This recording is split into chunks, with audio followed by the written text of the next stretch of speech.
ஓம் முருகா போற்றி, கந்தா போற்றி, கடம்பா போற்றி, கதிர்வேளா போற்றி, அறுபடை வீடு கொண்ட முருகப்பெருமானை போற்றி போற்றி. என் செல்லமே, இந்த முருகப்பெருமான் உன் மனதில் இருப்பதை அப்படியே சொல்கிறேன். கேள் என் செல்லமே, அழுது விடுவாய். யாம் இருக்க பயம் ஏன்? முருகா முருகா என்று என் நாமத்தை சொல்லிக்கொண்டே இரு என் செல்லமே. நிச்சயமாக உன் மனதில் ஒரு தெளிவும் நம்பிக்கையும் பிறக்கும்.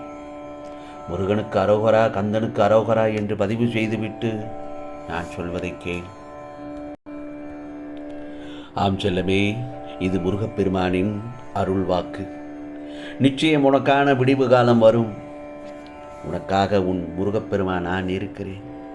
எப்பொழுதும் உன்னுடைய இன்றைய கவலை நாளை மகிழ்ச்சியாக மாறிவிடும். நீ சந்திக்கும் துன்பங்களும் எல்லாம் ஒவ்வொன்றாக விலக்கி விடுவேன் என் செல்லமே. நீ உன்னுடைய ஆரோக்கியத்தை மட்டும் கவனித்துக்கொள். அனைத்தையும் சமாளிக்கும் திறமை உன்னிடம் நிறைய கொட்டி கிடக்கிறது. என்னுடைய ஒவ்வொரு வார்த்தைகளையும் சாதாரணமாக மட்டும் நினைத்து விடாதே. ஆறுதல் தருவதற்கு இந்த முருகப்பெருமான் நான் இருக்கிறேன். இப்பொழுது நீ சந்தித்து கொண்டிருக்கும் பிரச்சனைகள் எல்லாம் நிரந்தரமானது கிடையாது. இன்றைய பிரச்சனை நாளை தூசி போல் காணாமல் போய்விடும். நீ வெகு நாட்களாக எதிர்பார்த்திருந்த அந்த நல்ல விஷயம் இன்னும் சற்று நேரத்தில் உன் செவியில் கேட்கும் என் செல்லவே. நியாயத்தை மதித்து நியாயத்திற்கு கட்டுப்பட்டு நியாயமாக வாழும் உனக்கு நிச்சயமாக நல்லதொரு வழியை இந்த முருகப்பெருமான் காண்பிப்பேன் உனக்கு. ஆம் செல்லமே, இனி நீ புத்திசாலியாக மாற இருக்கின்றாய். உன் அறிவுத்திறன் பல மடங்காக பெருக இருக்கின்றது. உன் வளர்ச்சி என்பது இனி நீ அதீதமாக இருக்கும் மற்றவர்களுக்காக வாழ்ந்து வாழ்ந்து உன் நாட்களை நீ வீணடித்து விட்டாய். அன்பு அதிகமாக காட்டியதால் அதிகமாக நீ ஏமாற்றத்தையும் சந்தித்து விட்டாய். உன்னை எப்போதும் குறை சொல்லிக் கொண்டு இருப்பவர்களுக்கு நீ மிகப்பெரிய உதவிகளைத்தான் செய்து கொண்டு வாழ்ந்து வந்தாய். நன்றி மறந்தவர்களும் உன் முன்னால் பின்னால் எல்லா இடங்களிலும் உன்னை சுற்றி கொண்டுதான் இருக்கின்றார்கள். அதை பார்க்கும் பொழுதுதான் உன் மனமானது பொறுப்பதில்லை. இல்லாத ஒன்றுக்கு ஏங்கியிருந்த சந்தோஷத்தை அனுபவிக்க தவறுகின்றாய் என் செல்லமே. நல்லது எது கெட்டது என்று அறிந்திருந்தும் உன் மனமானது சில சமயங்களை நல்லதை உன்னால் ஏற்க மறுத்து விடுகிறாய். அதையெல்லாம் ஆராய்ந்து பார்த்தால் உனக்கு தேவையான அனைத்துமே உன்னிடத்தில் அதிகமாக இருக்கும் பட்சத்தில் நீ ஏன் இல்லாததை நினைத்து நினைத்து ஏங்கிக் கொண்டு இருக்கிறாய் என் செல்லமே. அப்படி இருப்பதால் தான் உன் வாழ்க்கை சுகம் இல்லாமலும் நிம்மதி இல்லாமலும் இருக்கின்றது. நான் ஒன்று சொல்லட்டுமா? நீ கிடைப்பதை வைத்து மகிழ்ச்சியோடு இருக்க பழகிக் கொண்டால் போதும். அனைத்துமே உனக்கு இன்பமாக மாறிவிடும். இது கிடைக்கவில்லையே, இது நடக்கவில்லையே முருகா என்று இவ்வளவு ஏன் தாமதமாகின்றது என்னுடைய விஷயங்களில் என்று நீ கவலைப்பட்டு கொண்டிருக்கிறாய். உனக்கு தேவையான தருணத்தில் நிச்சயமாக அதை உன் கரங்களுக்கு நான் கொண்டு வந்து சேர்ப்பேன் என்பது நிதர்சனமான உண்மை. அவையெல்லாம் ஒரு சில நேரங்கள் கிடைக்காமல் போனால் நீ மனம் உடைந்து போகக்கூடாது. கிடைத்ததை வைத்து சந்தோஷமாக இருக்க பழகிக்கொள்.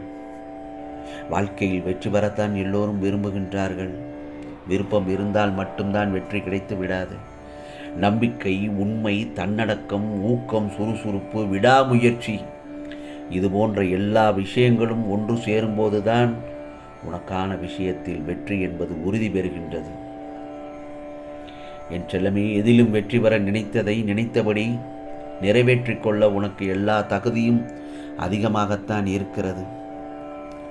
யாம் இருக்க பயமே வேண்டாம். இந்த முருகன் உனக்காக நல்லதொரு வழியை காத்து சந்தோஷப்படுத்துவேன். உன் வாழ்வில் எல்லா வளங்களும் ஒரு சேர குவியும் என்பது சந்தேகமே வேண்டாம் என் செல்லமே. ஆகவே எந்த ஒரு தருணத்திலும் உனக்குள் இருக்கும் தைரியத்தை மட்டும் இழந்துவிடக்கூடாது. நிச்சயமாக அந்த சமயத்தில் உனக்குள் இருக்கும் தைரியத்தை வெளிக்கொண்டு வா. நிச்சயமாக நீ வாழ்க்கையில் ஜெயித்து விடுவாய். அனைவராலும் நீ மதிக்கப்படுவாய். ஆம் செல்லமே, போட்டியில் ஜெயிக்கப் போகிறாய். பெற்றவர்களுக்கு பெருமை சேர்க்கப் போகிறாய். நீ எதிர்பார்த்த ஒன்றை பெறப்போகிறாய். இனி நீ எதிர்பார்த்ததற்கும் மேலானதும் ஒவ்வொன்றாக உன் இல்லத்தில் நடக்கப் போகிறது. ஆம் செல்லமே, அடுத்தடுத்து பல மங்களகரமான நிகழ்வுகள் உன் இல்லத்தில் நடத்தி காட்டப் போகிறேன் இந்த முருகப்பெருமான். அதிசயம் பல நிகழப் போகிறது. அற்புதங்கள் பல நடக்கப் போகிறது. சிறப்பாகவே நடக்க இருக்கின்றது. ஒவ்வொரு நாளும் உன் வெற்றி பயணத்தை தொடங்கிவிட்டேன் என்று முதல் அடியை எடுத்து வை. அது போதும். உன்னோடு வழி நெடுக இந்த முருகப்பெருமான் நான் துணையாக நின்று அந்த அடுத்த அடியை எப்படி எடுத்து வைக்க வேண்டும் என்று உன்னோடு வழி நெடுக நான் துணையாக நின்று உனக்கான அந்த பயணத்தை மேலும் மேலும் சிறப்பாக்கி தருவேன் என்பது இந்த முருகப்பெருமானின் வாக்கு என் செல்லமே. ஆகவே மகிழ்ச்சியோடும் நம்பிக்கையோடும் வாழும் நேரம்தான் உண்மையான வெற்றி. உன் தேவைகளுக்கான தேடலும் மாற்றத்திற்கான முயற்சியும் வாழ்க்கைக்கான யுக்தியும் உன்னால் உருவாக்கப்பட்டு விட்டது. எதிரிகளே இல்லை என்றால் உன்னுடைய இலக்கை நோக்கி பயணிப்பதில் தொய்வு ஏற்பட்டுவிடும். எதிரிகள்தான் உன்னை ஒவ்வொரு நாளும் வாழ வைத்து கொண்டிருக்கிறார்கள். அதை மறந்து விடாதே. ஆகவே எப்பொழுதும் துடிப்போடு செயல்பட வைத்து கொண்டு இரு என்பதை நம்பு. தொழிலில் போட்டி இருக்க வேண்டும். அப்போதுதான் நீ வெற்றி பெற முடியும். உன்னுடைய எதிரிதான் உன் வாழ்க்கையை சிறப்பாக்கி கொண்டிருக்கின்றார்கள் என்று உனக்கு தெரியுமா? அவர்கள் இல்லை என்றால் இவ்வளவு துடிப்போடு இருப்பாயா? உன் முயற்சியை தொடர்ந்து செய்து கொண்டே இருப்பாயா?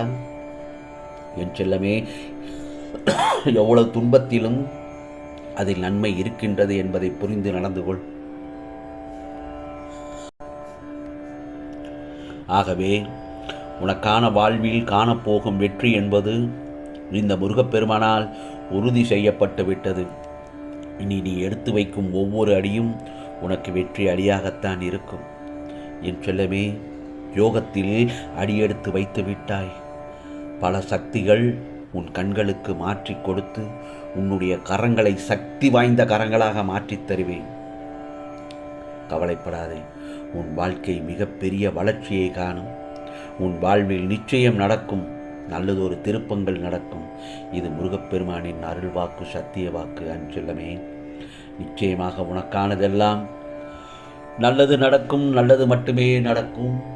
அதுவும் நன்மையாகவே இருக்கும்.